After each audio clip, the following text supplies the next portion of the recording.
Hello, welcome back to the Small Loft Workshop. In this video I continue to make my outdoor workbench. When I glued my nosings on the front of this bench a couple of weeks ago, I realised I'd forgot to insert a T-track. So the easiest way I could find to do this, now the top had been built, was to create a little bit of an unorthodox fence on my little Makita router. As I was routering on the side, I needed it to be very stable. To insert the T-track groove, I had to do this in 3 passes. The first 2 with a 6mm spiral upcut bit, and then swap to my T-cutter for the final pass. Thankfully, none of these cuts presented any dramas. There are 2 tasks I want to address before my bench is fully operational, and the first one is to create a rail support for the Festool guide rail. After a few months of using the Festool guide rail on the Benchdog square, I find the best way to use it is to keep the rail 2 or 3mm above the stock so you can slide stock under it easily whilst cutting the stock to length. For this rail support, I'm using some 9mm MDF and putting my 6mm cutter in the router, and using my square, it's just a case of cutting some 80mm slots, round about 100mm apart.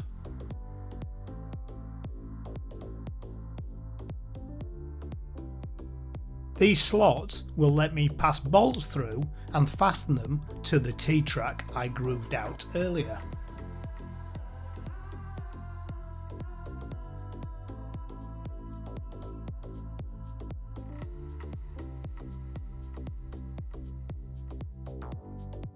I figured it would be much easier to groove the MDF in a larger piece and then cut it down to the 200 by 200mm square later. I like these kind of projects, everything comes out of the scrap bin. The plate was sanded smooth and the corners taken off, along with a 200mm length of inch by 2. A couple of holes were drilled in the face of the plate and countersunk, and then the 2 pieces were glued and screwed together.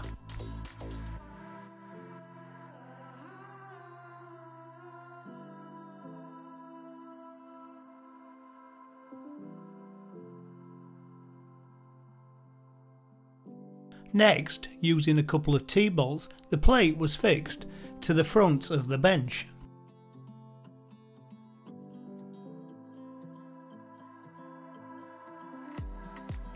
To locate the track securely on the rail support, I find an 8mm dowel fits perfectly in the T-groove underneath the rail. I drill an 8mm hole, firstly with a small pilot, in the top of the track support. Then apply some glue and leave the dowel in overnight. Of course, I wouldn't let the rail support go to bed without giving its face a wash. The next day, when the glue has dried, it's a case of cutting the dowel to length, round about 10mm, and just smoothing over the edge.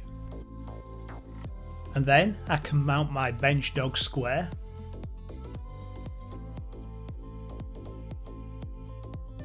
slide on the rail and securely fasten it with the cam fixings, and then just manoeuvre the rail support underneath until the dowel locates in the T-groove and tighten the whole thing up.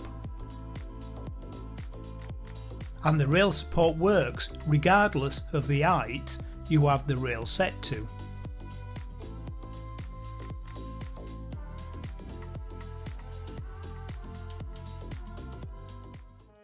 The second task is to make a couple of bench protectors so I don't unnecessarily damage my bench top. I also figure that these 2 pieces of wood will make my bench top bigger, more usable, and give me a little bit more flexibility when cutting larger stock. Once I'd struck a couple of centre marks on the timber, these are inch by 2 by the way, it gave me an excuse to break out my UKJ path guide jig so I can drill some holes that mirror the holes in the MFT top. Little by little, I'm clawing back the investment I made in this jig.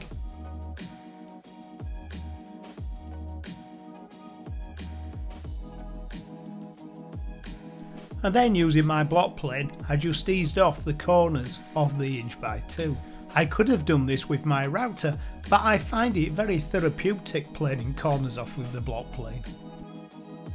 Then we get to the weekend, and time to play outside. I missed last weekend outside because I was ill, so I was quite looking forward to a weekend of woodworking. And my first job was to put the chamfer bit in the little palm router and then run round the inside of all the MFT holes.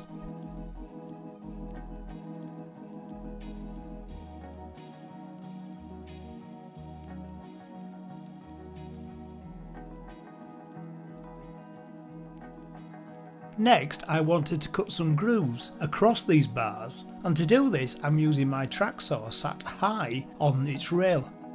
I really like cutting R-flaps and tenons this way.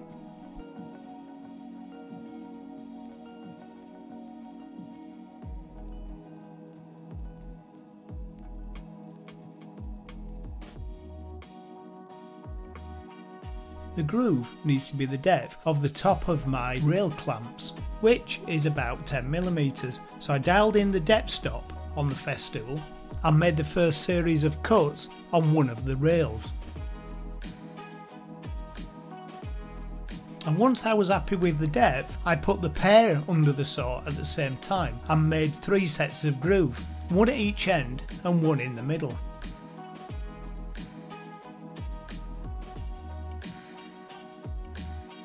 These clamps let me fix the bars to the top of the bench without the tops of the clamps impeding sheet materials or other materials I want to put on them. Now these bars will get cut up over time, but they're there to protect the bench top, but I do need to be mindful of where the clamps are when cutting. But the clamps are not the only way I can fix these bars to the bench top.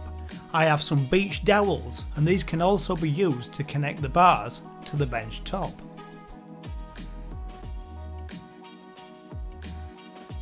And that's as far as I'm going this weekend. Next weekend I'll be making further accessories for this bench. And also I will be playing with my new toy that I bought when I sold my bike. My followers on Instagram are probably slightly ahead of the curve here, but that unveiling is for next week. But now the bench is operational, I'm going to enjoy the rest of the weekend in the sunshine and get ready for next week's video. Thank you for watching, see you all soon.